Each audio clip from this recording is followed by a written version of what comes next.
This is Jackie, and I'm here with Austin of Waterparks. We are outside of the Baltimore Soundstage, getting ready for the Made in America tour. Coming to an end as we're getting close to Christmas. Yeah, it's weird. Like, I actually don't want this one to end. It's been fun so far? Yeah, I mean, like, it's weird. Typically, I'm like, oh man, I'm ready to get home, but like, I'm kind of not. These shows, That's a good surprise. Shows have been cool. Yeah, they've been really fun. Entertainment comes out June 26th on Equal Vision. 26th. January 26th. Yeah. See, I'm ready for summer already. You're ready. January I'm so ready 26th. to put it out. Are you? Yeah. How is entertainment an evolution from Double Dare or even Airplane Conversations? Oh, dude, what? Hang on. Okay. Very different from Airplane Conversations, and it's definitely the next step stylistically, up from Double Dare. I think Blonde, it's the first single we put out from it, is definitely the most like Double Dare song from the album. Like, I think it has all the best elements of it that kind of made it cool. And then Entertainment, it's just bigger, better songs. Like, thing is, I hate talking about it like that because then it's really easy for me to sound just like, oh yeah, we're the shit. But like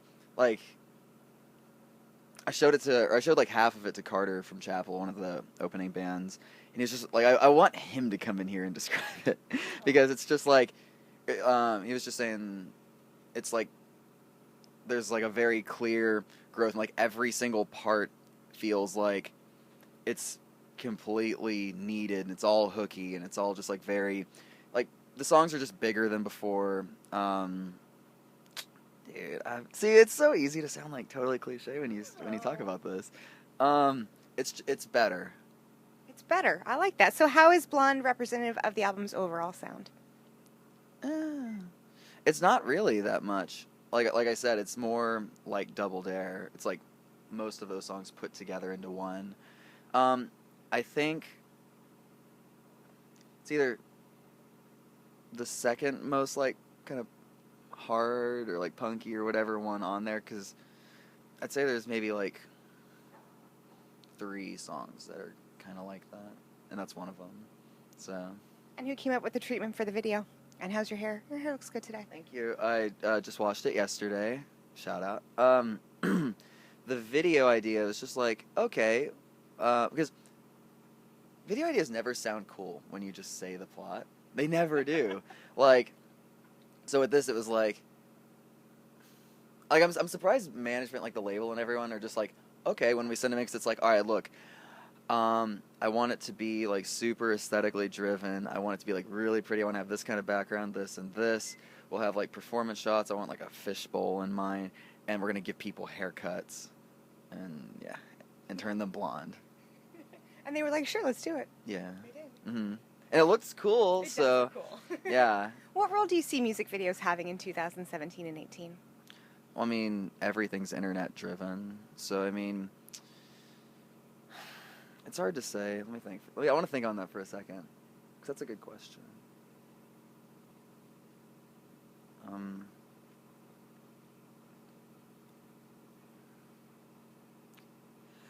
It's weird, actually, now that you kind of say that.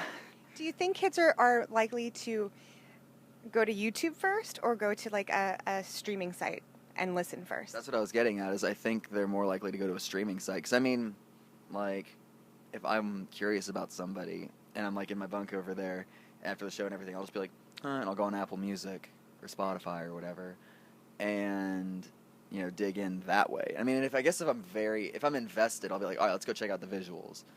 But, like, and it's kind of a bummer, but I feel like it might sort of, I mean, I'm not saying this is always the case, but, like, just thinking on it now, it seems almost sort of secondary, just based on, like, how music is going, Definitely gives you guys an opportunity to show your personality, Yeah. which you have a lot of, which is nice. That's really important. I think the music and the videos need to do it. The videos definitely help, for sure. Yeah, because you're not going to catch us, like, never mind. I was about to, like, yeah. We'll save that for next time. Yeah. So, as far as songs off the new album, what are some topics you wanted to explore with this album in your songwriting? These questions are all, like, they're worded in ways I haven't really thought about it, because, like, I didn't consciously go, like, this is what I want to explore. It's kind of just, the album's really just an overview of the last year, year and a half or whatever. It's been quite a year for you guys too. It has. Like, everything's really been, like, it's been crazy. A lot has happened, like, with all of this, and then just, like, personally, and, like, there's just a lot to reflect on. And then again, like, so many songs were made for entertainment that, like, there's, like, not as many as last time. Like, Double Dare had, like, 46, I think. This one had 22. But, again, I think that was just because we were gone so much. Like, I'd be demoing, like, on the small amounts of off time that I did have, you know? But it's weird because a lot were made, and then there were some subjects I did write about that didn't make the album. But I'm just going to say it's like an overview of the last year. So you mentioned you wrote a lot of songs. How did you go about editing and kind of shaping what the album was going to be then with all of those options? That's the worst part of making a Waterparks album. Because the thing is, there's so many cool songs and cool ideas and everything that, like, it, like, hurts. It's like I gave birth to, like, 22 children.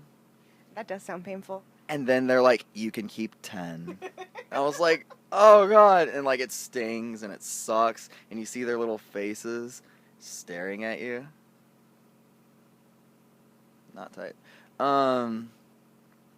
But yeah, I think, I mean, the way they're chosen, it's just, because there were some songs that were definitely good enough to be on it, you know, but the way we kind of had to look at it was, okay, does another song that's already for sure making it accomplish what this one does, genre-wise or stylistically or whatever, and, you know, does it do a better job? You know, because, I mean, we could have, like a, for example, just, like, a super, like, hard, like, punky song or whatever, and it's like, well, if we have two of those, let's just pick the one with, like, cooler or more elements, you know what I mean? So it's just kind of like that. Any chance those other sort of edited songs will see the light of day sometime or be reincarnated later on down the line? There's actually a good chance of that, because, I mean, two? Sorry. I think two of the songs, yeah, at least two of them, were already ideas, like, before Double Dare. Or, like, one of them was made in that set of demos, but it just kind of just wasn't time to make that one yet. You know, because, there's always going to be a progression, but I still want it to be smooth. You know, like, I don't want it to be, like, jarring or anything. So, yeah, that one, it's called Crybaby. It makes more sense for this album than it, you know, would have on that one. And then there's a track called Rare, and I've got, like, 4 different versions of that song. It's just, like, that riff, and then, like, random parts. Like, I mean, with this, I, like, rewrote the lyrics, and just kind of, like, changed the key and, like, some of the chords. Rewrote, like, the hooks and everything. So, I mean, yeah, and there's a good chance that those songs, or at least pieces of those songs, will come out in one way or another. See, the kids are still there. Right. They're alive. Yeah, I have visitation. You just get visitation rights. I like that. That's a good analogy. We last spoke at the APMAs. You guys had ghillie suits on. You were not too cool for them. Where did you get those from? There were trees. There were ghillie suits. Yeah, I know, It was a fun time, from what I recall. I think we got them at it was either a sporting goods place in the mall or just like, yeah, it was something like that, because Army Reserve store. Okay, Army surplus. I'm wrong. We looked in the mall though. Oh, that's when we were looking for the thick ass turtlenecks. We wanted like a red, blue, and green, and they get like chains and stuff. But we could only find the Under Armour ones where they were like really thin. You could see your nipples and stuff. We wanted like the thick ones. So we were like, okay, we'll be Bushes. Do you have a closet like Cosby sweater collection? Because I feel like there's like somewhere in the bunk there's like a good collection. I've got like 4 in the top bunk up there right now. Where do you find these gems? Because there's some pretty good ones. A lot of vintage places. Yeah. Well, and at the APMAs, you guys won a Breakthrough Artist. What do you attribute to the success that we sort of talked about a little bit earlier? It's been quite a year and a half. I don't know. Okay, that's fair enough. Like when management calls and like tells us like awesome stuff, it's always just kind of like, oh, like they're like, hey, you're gonna headline in like Tokyo. It's like, okay. Or like, hey, your UK headliner is like sold out now. You're like, what? Okay. And you just kind of have to, like, go with it and not think about it too much. Just because, I mean, see, I'll probably reflect in, like, however many years when the band is over and everything, when we're, like, just done, and be like, dang, that was tight. But for now, I think if I think about any of it too much, I'll freak out. Fair enough. You know? I think the very first time I interviewed you guys was Warped Tour a few years back in Texas. It was a very rainy, gross summer Texas day. This coming year is their last full Warped Tour. What are some of your fondest Warped Tour memories? Because I feel like Warped definitely had its role in your rise. Yeah. I've chased Adam Lazara at Warped Tour. And at other tours, too, I chased him. Fair enough. I tried to get him to go bowling with me. Oh, he didn't go? I remember in 2012, got backstage with some, like, I made press kits because I was a fucking nerd, and I literally spent all day looking for Kevin, and I found him, and I got to him. I was just like, so it'd be like really cool if you'd like check it. And afterwards, I was like, fuck, like it was so stupid, like, but He's punk rock Jesus. I mean, he's kind of intimidating in that. it was weird because it took me all day to find him. So when I finally did, I was like, what, like. What did I plan to say? Yeah, like, you can't form thoughts in, like, 100-degree weather. It's just kind of like, survive. I mean, but Kevin also has that impact. I mean, Right. he's so easy. He's so easygoing, but he's also, like, so super intimidating considering all that he's sort of accomplished. So Christmas is coming up. What were you going to ask Santa for as far as the new album? What would you like Santa to do or help with the new album? Go platinum first hour. Dude, there's so many things I just kind of want to get myself for Christmas. Like, there's a lot of things that I just kind of want, but I feel weird asking for them. Like, I've always wanted a gas mask. There's an Army surplus store, I'm sure, that has one. True. Also, I want, like, a lucky rabbit's foot. Okay. I know it's sad, but, like, I've always wanted one. Fair enough. And I'm just, like, the thing is, I don't think about it enough to where, like, I go out of my way to get one, but I remember seeing them when I was, like, elementary school, being like, oh, damn. And the little gumball machines. Yeah, I'm sure they exist somewhere.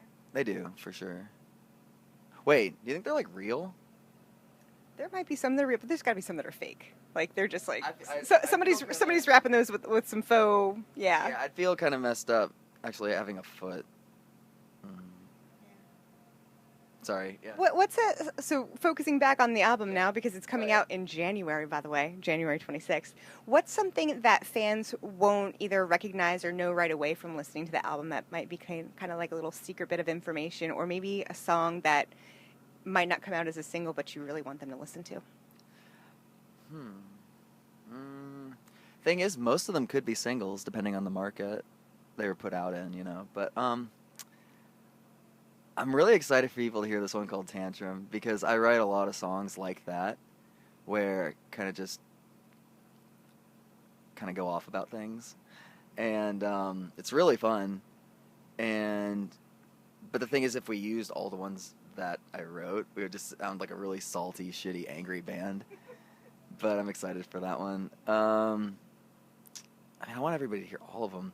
I think my favorite bass line I've ever written is in this one called Sleep Alone. In the second pre-chorus, look out. We just shot a music video for this one a few days ago. That's like, wait, when does this come out? This will come out tomorrow. Oh, okay. Well then,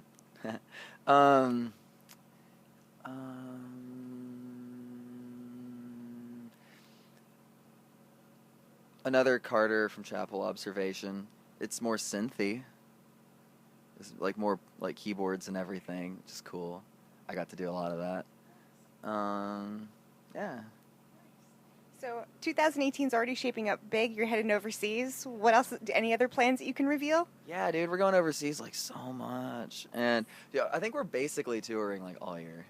So you're gonna be busy. Well, that's good. We are what they call booked. Well, stay tuned for the varied booked Waterparks. Make sure to grab Entertainment January 26th out on Equal Vision. This is Jackie. Thanks to Chorus FM.